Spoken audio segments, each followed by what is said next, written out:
AQ40 and Season of Discovery Phase 6 comes with some of the most unique items in classic WoW history. There's an item that makes you completely invulnerable to any boss mechanic whenever you want to be. Then there's even new weapons and armors with crazy new effects like expertise.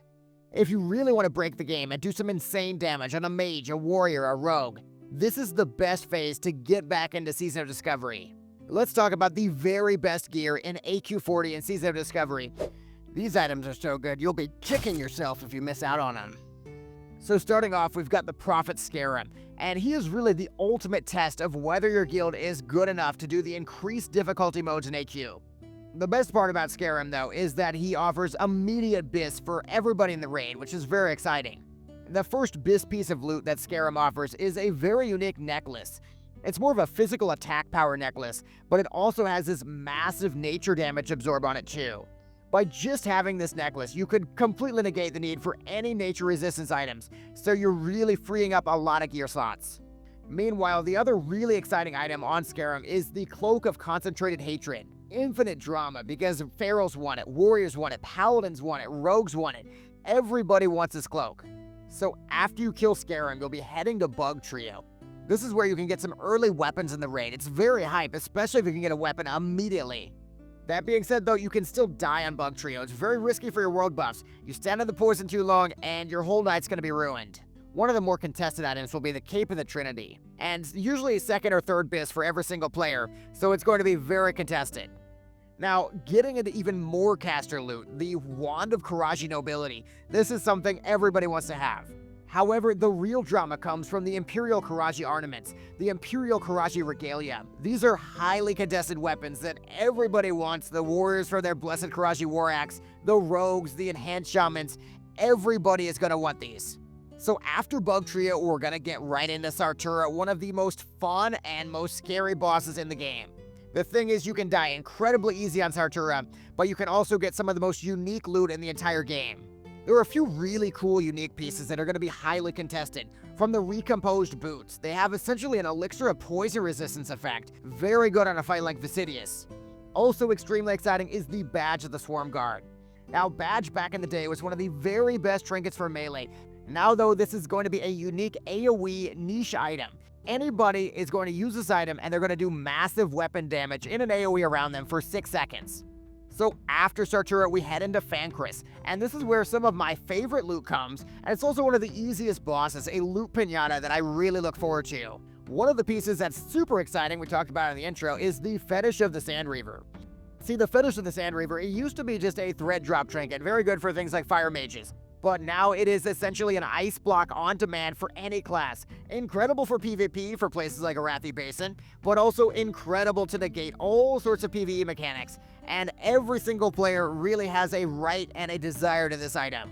So at number 3 on Fenris, we've got the Barbed Choker. A little bit more attack power, but it's also incredibly high drama. Every warrior, every rogue, every paladin. So at number 2 on Fenris, more ornaments, more weapons. And a note on these weapons, really, you're getting better stats. So you've kind of re-itemized every item to be a little bit better for what you actually want. At number 1 on Fenris, though, the most desirable item for warriors, for rogues, we're talking the Ancient Karaji Ripper. Super cool for a build like Saber Slash. You're getting a little bit of this new sort of expertise stat where you're able to reduce the chance that your attacks are dodged or parried, which is incredibly desirable. Then moving into Vicidious. Vicidious has 2 specific items that'll be really contested. There's the Ring of Karaji Fury for physical DPS, but for me, the Scarab Brooch will be the real prize.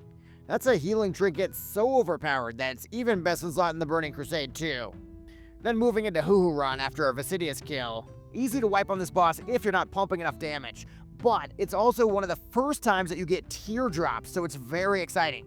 At the same time, we got to throw in huhuran Stinger, and this is where we really have to say goodbye to my favorite bow from Phase 5, which is Azrathul, but at least we're getting something better.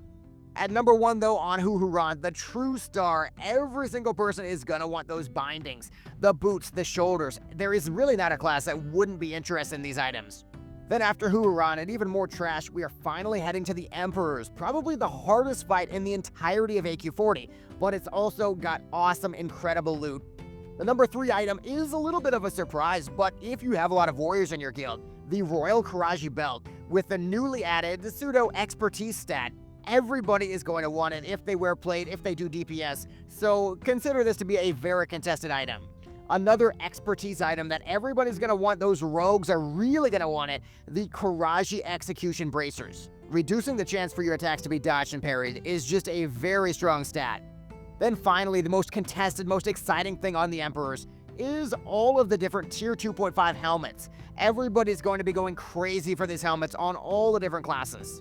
So after Emperors and even more trash, we've got a very good parsing boss in Oro. That being said though, in my personal experience, you can still get one shot on Oro, so just be careful. Then the number 3 really hype item on Oro is the Burrower Bracers. This bracer is really second or third biz for every single class, and that makes it extremely contested for casters. At number 2 though, we've got the tier 2.5 legs. Every single players are going to want their tier 2.5 legs. There really isn't more that has to be said. At number 1 though on Oro, probably maybe the single most exciting item in the entire raid, the Jam Gabar. Insane biz for pretty much any physical damage dealer, and the most contested item probably in the entire raid. After slaying Oro though, we finally got to move into Kathon, perhaps the most exciting, maybe the hardest boss next to the Emperors, but also the rarest and most interesting loot in the entire raid. I'll say the Healing Cloak, the DPS Caster Cloak. Everybody wants these cloaks. Everybody is going to desperately try to get these cloaks, and you're not going to see that many of them.